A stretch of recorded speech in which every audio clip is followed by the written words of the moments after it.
नमस्कार, मी राहुल कुलकर्णी. अयोध्येतला प्रभू रामचंद्राचा प्राणप्रतिष्ठापना सोहळा हा अवघ्या काही मिनिटापूर्वी संपलेला आहे. अत्यंत भव्य दिव्य असा हा सोहळा पार पडला. गर्भगृहामध्ये 5 जण उपस्थित होते. त्यामध्ये देशाचे पंतप्रधान माननीय श्री नरेंद्र मोदी यांनी रामलल्लाच्या मूर्तीची प्राणप्रतिष्ठापना झाल्यानंतर विधिवत पूजा केली आणि त्यानंतर आरती पण झालेली आहे. आता ही झाल्यानंतर जो आपण मधल्या ओळीतनं दुसरा मुद्दा टॅग केलाय तो बऱ्याच जणांना या क्षणाला तरी तो अयोग्य आहे असं वाटेल की लगेच आपण निवडणुकीच्या गोष्टीची चर्चा कशी करतोय. परंतु एक गोष्ट ही वादात म्हणजे याच्याबद्दल वादच होऊ शकत नाही, ते म्हणजे राजकीय मंडळीची कुठलीही कृती ही राजकारणाशी आणि निवडणुकीशीच जोडून पाहिली जाते. अगदी धर्म ही अशी गोष्ट आहे की ज्या गोष्टीचा 90 पर्यंत रशिया ही कम्युनिस्ट राजवट होती. रशियामध्ये कम्युनिस्ट राजवटीचं पतन झाल्यानंतर आणि आत्तापर्यंतचा रशियाचा जर सगळा प्रवास आपण बघितला तर तो पूर्णपणे चर्च आणि त्या व्यवस्थेशी निगडीत असलेला आहे. म्हणजे जिथे प्रदीर्घ काळ अशी कम्युनिस्टाची राजवट राहिली तिथे सुद्धा धर्म संपला नाही. तर या तर देशामध्ये की जो सनातन धर्म आहे आणि ज्या देशातली मंडळी ही सरळ साधी आणि श्रद्धाळू आहेत त्या ठिकाणी अशा पद्धतीची गोष्ट ही अनेक अर्थांनी महत्वपूर्ण ठरते. विशेषतः स्वतंत्र भारताच्या इतिहासामध्ये बऱ्याच जणांना असं वाटेल की आजचा जो ऐतिहासिक दिवस आहे तो ऐतिहासिक दिवस हा लोकशाही व्यवस्थेला अभिप्रेत असलेल्या ज्या गोष्टी आहेत त्याच्या विपरीत आहेत अशा पद्धतीची टीका विरोधकांनी केलेली आहे. पण म्हणूनच तर मी रशियाचं उदाहरण दिलं की धर्म ही गोष्ट अशी आहे की जेव्हा केव्हा मनुष्य सामाजिकदृष्ट्या एकत्रित राहायला सुरुवात झाली तेव्हापासून त्याच्यासाठीचा सर्वात महत्वाचा आधार हा धर्म आहे, जे रशियानी पण दाखवून दिलं. आणि म्हणून मी म्हटलं की श्री नरेंद्र मोदी यांच्या ह्या आजच्या प्राणप्रतिष्ठापना सोहळ्याला उपस्थित राहणं ही 2024च्या निवडणुकीचा आरंभ आहे की याची निश्चिती झालेली. कारण सोलापूरमध्ये 19 तारखेला नरेंद्र मोदी यांच्या 28 मिनिटाच्या भाषणामध्ये किमान 27 वेळेला नरेंद्र मोदी यांनी मोदी की गॅरंटी हा शब्द वापरलेला आहे. आजच्या सोहळ्याकडे जे कुंपणावरती बसलेले आहेत किंवा जे भारतीय जनता पार्टीकडे पूर्णपणे झुकलेले आहेत अशी मंडळी काय म्हणून बघतील, तर नरेंद्र मोदी यांनी जे बोललं होतं ते करून दाखवलं. भलेही सर्वोच्च न्यायालयाच्या निवाड्यानंतर प्रभू रामचंद्राचं अयोध्येतलं मंदिर होत असलं तरी त्यातली भव्यता, त्याच्यासाठी केलेलं नियोजन आणि आज ज्या पद्धतीनं हा सोहळा साजरा झाला त्यातनं एक गोष्ट लक्षात येते आणि ती म्हणजे मोदी की गॅरंटी हा जो शब्द गेल्या 1.5-2 महिन्यामध्ये आपल्यासमोर यायला लागलेला आहे त्याच्यावरती आजच्या सोहळ्यानं एक प्रकारचा कळस चढवला आहे. आणि म्हणून 2024च्या निवडणुकीचा हा एका अर्थाने आरंभ आहे आणि त्यातली निश्चिती पण होऊ शकते. ती निश्चिती कशी होईल त्याच्या आधी हा सोहळा कसा झाला हे आपण लक्षात घ्यायला. या सोहळ्याच्या आधी म्हणजे काल जवळपास 500 सेलिब्रिटी चार्टर्ड फ्लाईटनी अयोध्येमध्ये दाखल झाले. म्हणजे जो सर्वसामान्य वारकरी आहे, जसं मी सोलापूरमध्ये एका वारकऱ्याशी बोललो तर त्याच्या गावामध्ये कसं भक्तिमय वातावरण तयार झालेलं आहे. अक्षदा सोहळे साजरे, अक्षदा जो आलेला आहे त्याच्याबद्दलच्या मिरवणुका आणि आजच्या दिवशी प्रभू रामचंद्राच्या मंदिरामध्ये किंवा तिथं जे काही असेल उपलब्ध तिथे तो सोहळा कसा साजरा केला जाणार आहे अशा पद्धतीचं ते माझ्याशी बोलताना बोलत होते. आणि मग सगळ्या गावाची त्यांनी गोष्ट सांगितली. सर्वसामान्य वारकऱ्यापासून समाजातला जो प्रतिष्ठित वर्ग आहे त्या प्रतिष्ठित वर्गाला आजच्या या सोहळ्याला बोलवून एक प्रकारची या देशातल्या सगळ्या वर्गाची, सगळ्या घटकांची, मध्यम कनिष्ठ वर्गीयांची या गोष्टीला कशी मान्यता आहे हे दाखवून द्यायचा प्रयत्न केलाय नरेंद्र मोदी यांनी. कारण हे नियोजन अत्यंत बारकाईनं केलेलं आहे. बघा, या देशातले खेळाडू, या देशातले मोठे उद्योगपती, या देशातले सामाजिक वावरामध्ये वागणारी सगळी मंडळी ही आजच्या सोहळ्याला आहेत. त्यांची दृश्य या माध्यमावरती बघितली जात आहेत आणि माध्यमं सुद्धा किती मोठ्या प्रमाणात बघितली जात आहेत. आज मी मराठीतल्या सगळ्या माध्यमांचं जे लाईव्ह स्ट्रीमिंग सुरू होतं ते बघितलं तर कुणी 1 लाख व्ह्यूवरशिप आहे, कोणाला 40,000ची व्ह्यूवरशिप आहे, कुणी 60,000च्या संख्येनं बघितलं जातं आहे. आणि हे सगळं जे जोडलं जाईल ते निवडणुकीशी जोडलं जाईल आणि त्याच पद्धतीनं ही गोष्ट बघितली जाईल की हा एक प्रकारचा आरंभ आहे का. एक गोष्ट अशी आहे की हा सोहळा सुरू व्हायच्या आधी तरी नरेंद्र मोदी यांनी 11 दिवसाचं अनुष्ठान केलं आणि ज्या ज्या ठिकाणी प्रभू रामचंद्र हे वनवासामध्ये गेले होते त्या ठिकाणी ते गेले, त्याची दृश्य या देशाने बघितली. आता ही गोष्ट निवडणूक म्हणून विसरता कामा नये की ज्या केरळमध्ये सर्वात आधी इस्लामचा स्वीकार झाला, आगमन झालं, या देशातली सगळ्यात पहिली मस्जिद ही केरळमध्ये आहे. त्या केरळमध्ये नुकत्याच झालेल्या पोटनिवडणुकीमध्ये भारतीय जनता पार्टीच्या उमेदवाराला चांगली मतं मिळालेली आहे. आंध्र प्रदेशमध्ये या पक्षाचा चांगला शिरकाव आहे, तेलंगणामध्ये स्पेशली.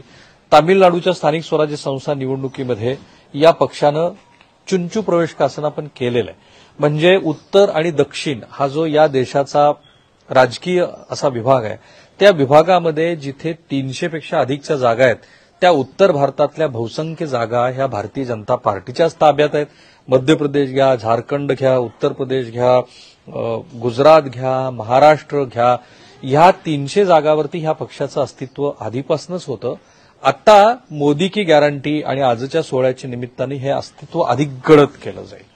हे योगायोगाची गोष्ट नाहीये की ज्यांना तसं कुठलंही कॉन्स्टिट्युशनल पद नाहीये असे राष्ट्रीय स्वयंसेवक संघाचे सरसंघचालक मोहन भागवत हे आज गर्भगृहामध्ये उपस्थित होते, नरेंद्र मोदी यांच्या खांद्याला खांदा लावून. ज्या कारसेवकांनी या दृष्टीनं आंदोलनं केली, ज्यांचे प्राण याच्यामध्ये गेले, त्यांचे प्रमुख कोण असतील की ज्यांच्या परिवारातल्या संघटनेनं हे आंदोलन केलं, त्या राष्ट्रीय स्वयंसेवक संघाचे प्रमुख हे आज गर्भगृहामध्ये उपस्थित आहेत. तोही राजकारणाचा भाग आहे.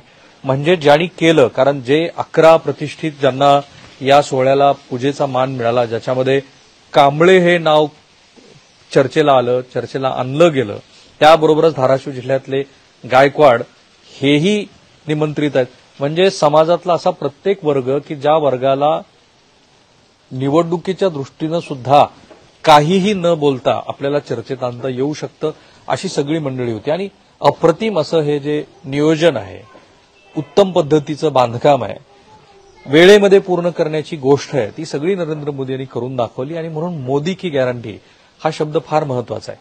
हा मुद्दा की ज्या मुद्द्याच्या अनुषंगाने विरोधकांना काही गोष्टी उपस्थित करायच्या, त्या पुढे जशा येतील तसं आपण त्याचं विश्लेषण करू.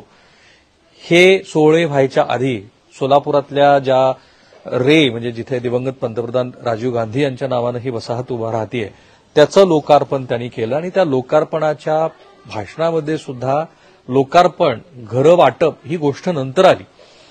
पंतप्रधान नरेंद्र मोदी यांनी त्या दिवशी ह्या सोहळ्याला तुम्ही काय काय करणार आहात ह्याबद्दलच्याच गोष्टी त्यात सांगितल्या. आणि म्हणून कोणाला काही जरी वाटलं तरी या सगळ्या गोष्टीची राजकारण जोडलं गेलेलं आहे, ते तसंच पाहिलं जाईल. आणि त्यातनं हे प्रश्न उपस्थित होतील की काय 2024च्या निवडणुकीचा निकाल निश्चित आहे. कारण ज्या 300 जागांचा मी उल्लेख केला तिथे काँग्रेस आणि भारतीय जनता पार्टी म्हणजे थेट लढत होते. आणि त्या थेट लढतीमध्ये भारतीय जनता पार्टीचा जिंकण्याचा रेशिओ हा जवळपास 98-99% आहे. मी ज्या दक्षिण भारतातली गोष्ट केली तिथे आता या पक्षाला प्रवेश करायचा आहे आणि त्यासाठीचे प्रयत्न, त्यासाठीच्या ह्या गोष्टी ह्या खूप बारकाईनं आपल्याला बघितल्या जातील. खरं तर या देशामध्ये बरेच प्रश्न आहेत. विशेषतः बेरोजगारीचा मुद्दा हा चर्चेत आहे. विशेषतः या देशातला जो सामाजिक सलोखा आहे त्याबद्दलचे प्रश्न उपस्थित होताना आपल्याला दिसत आहेत. आणि अशा प्रश्नात शेतकऱ्यांशी संबंधित असलेल्या ज्या गोष्टी आहेत त्याची सांगड घातली जाते आहे. आणि विरोधकांना असं वाटतं की पूर्वोत्तर राज्यामध्ये जी सामाजिक परिस्थिती निर्माण झालेली आहे तेही हाताळण्यामध्ये ह्या देशाचे पंतप्रधान, ह्या देशाचं सरकार हे कमी पडलेलं आहे. बेरोजगारीच्या प्रश्नावरती कोणी एकेकाळी ज्या देशाला डेमोग्राफिक डिव्हिडंड म्हणजे ज्या देशातल्या नागरिकांचं सरासरी वय वर्ष 28 वर्ष आहे, ज्या देशातले नागरिक हे मोठ्या संख्येनं शिक्षित होत आहेत, त्यांना रोजगार मिळत नाही, ही गोष्ट खरं तर अधिक ठसठसीतपणे मांडता येऊ शकते, यायला हवी. परंतु आता हे सगळे जे मुद्दे आहेत हे मुद्दे किती चर्चेला राहतील ह्याबद्दलचे प्रश्न उपस्थित व्हावेत अशा पद्धतीच्या गोष्टी आहेत. अर्थात नरेंद्र मोदी सरकारच्या बाजूने काही सकारात्मक गोष्टी आहेतच. सगळं जग हे वेगवेगळ्या आंतरराष्ट्रीय घडामोडीमुळे विकासाच्या एकूण परिघापासून दूर जातंय.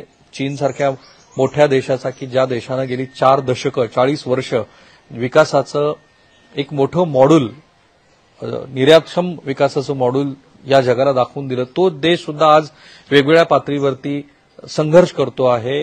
विकासाच्या त्यांच्या रथाला कुठेतरी ब्रेक लागलाय आणि अशा वेळेला सगळ्या आंतरराष्ट्रीय संस्थांनी सांगितल्याप्रमाणे ह्या देशाचा वेग हा विकासाचा दर हा 6.5% अधिकचा आहे आणि म्हणून ती गोष्ट अधिक आंतरराष्ट्रीय पातळीवरती या देशाचे वाढते महत्व अशा सगळ्या पार्श्वभूमीवरती स्थानिक पातळीवरती प्रभू रामचंद्राच्या मंदिराची आज झालेली प्राणप्रतिष्ठापना ही एका अर्थानं 2024च्या निवडणुकीचा प्रारंभ नसून ती निश्चिती पण ठरू शकते. कारण विरोधकांना आता मुद्दे सांगावे लागतील. एकदा का तुमचा असलेला स्वतःचा धर्म हा असा अर्थाने लोकांच्या खूप जवळीकेचा वाटायला लागतो, त्यानंतरचे जे मुद्दे असतात ते गैरलागू ठरतात. ज्या बेरोजगारीच्या मुद्द्यावरती, ज्या सामाजिक स्वास्थ्याच्या मुद्द्यावरती आपण बोललो ते मुद्दे गैरलागू ठरतात. त्यामुळे प्रश्न निर्माण होतो की विरोधक श्री नरेंद्र मोदी यांच्या विरोधामध्ये कुठल्या मुद्दे या निवडणुकीच्या प्रचारादरम्यान आणतील. कारण गेल्या 10 वर्षामधल्या या सरकारच्या कारभारामध्ये ज्याला स्ट्रॉंग अँटी इन्कम्बन्सी आपण म्हणतो तशा पद्धतीची गोष्ट अजूनही विरोधकांना सांगता आलेली नाही. विरोधक अंबानीचं सरकार आहे, अदानीचं सरकार आहे वगैरे अशा गोष्टी म्हणतात, पण हे सरकार खरंच अंबानी आणि अदानीचं आहे ही गोष्ट लोकांच्या मनावरती बिंबवण्यामध्ये विरोधक कुठेतरी कमी पडलेले आहेत. आणि म्हणूनच या प्राणप्रतिष्ठापना सोहळ्याकडे तो एक महत्वाचा ज्यांची धर्म या गोष्टीवरती श्रद्धा आहे त्यांच्या दृष्टीनं प्रभू रामचंद्र हा ह्या देशातला असा एक मान्यता प्राप्त असलेलं महात्म्य आहे की ज्यांच्या नावाने अनेक कथा आहेत, ज्यांच्यासारखं आदर्श वर्तन करावं असं सांगितलं जातं. त्यामुळं ह्या देशातल्या कोट्यावधी नागरिकांच्या अत्यंत जिव्हाळ्याची गोष्ट आज पंतप्रधान नरेंद्र मोदी यांनी केली. आणि म्हणून मी म्हटलं की लोकशाही प्रणालीला अपेक्षित असलेलं विज्ञानवादी प्रागतिक अशा पद्धतीचं वर्तन पंतप्रधानांनी केलं नाही असं जे विरोधक म्हणतायत, त्याहीपेक्षा आजचा सोहळा हा लोकांच्या मनावरती अधिक बिंबवला जाईल, बिंबतो आहे, बिंबेल. आणि म्हणून 2024च्या निवडणुकीमध्ये नरेंद्र मोदी यांच्या विरोधामध्ये मुद्दे काय असतील किंवा टीना हा जो फॅक्टर आहे, देर इज नो अल्टरनेटिव्ह, म्हणजे लोकांना ह्याहीपेक्षा पुढचा विचार करायचा असेल पण there is no alternative, TINA factor हाच जास्त महत्वाचा ठरेल आजच्या सोहळ्यातनं. तर असं दिसतं आहे की मोदी की गॅरंटी हा जो शब्द आहे हा शब्द अधिक लोकांपर्यंत जाईल. आता पुढे हे बघायचंय की मथुरेतली मस्जिद, आणखी अशी देशातली कुठली धार्मिक स्थळं की ज्याबद्दलचे मुद्दे गेली अनेक वर्ष चर्चेत आहेत, ते चर्चेत या निवडणुकीच्या दरम्यान येतात का? एक समान नागरी कायदा चर्चेत येतो का? किंवा अशा काही गोष्टी की ज्यामुळे अल्पसंख्याकांच्या मनामध्ये भीती वाटेल. बाय द वे, राष्ट्रीय स्वयंसेवक संघाचे प्रमुख मोहन भागवत यांनी सांगितलेलं आहे की आजचा सोहळा हा इथून पुढे विभाजनवादी असा सोहळा न पाहता हा देशाच्या ऐक्याचा सोहळा म्हणून बघा. भारतीय जनता पार्टीचे मतदार, त्यांचे पक्ष कार्यकर्ते हे याकडे कसं बघतील हे पाहणं सुद्धा फार महत्वाचं असेल या देशाच्या पुढच्या वाटचालीच्या दृष्टीने. थांबूया आपण इथे. तुम्हाला आमच्या ह्या आजच्या विश्लेषणाबद्दल काय वाटलं ते जरूर कळवा आणि या व्हिडिओच्या कमेंट बॉक्समध्ये कमेंट सुद्धा करायला लागा. थांबूया. एबीपी माझा, उघडा डोळे बघा नीट.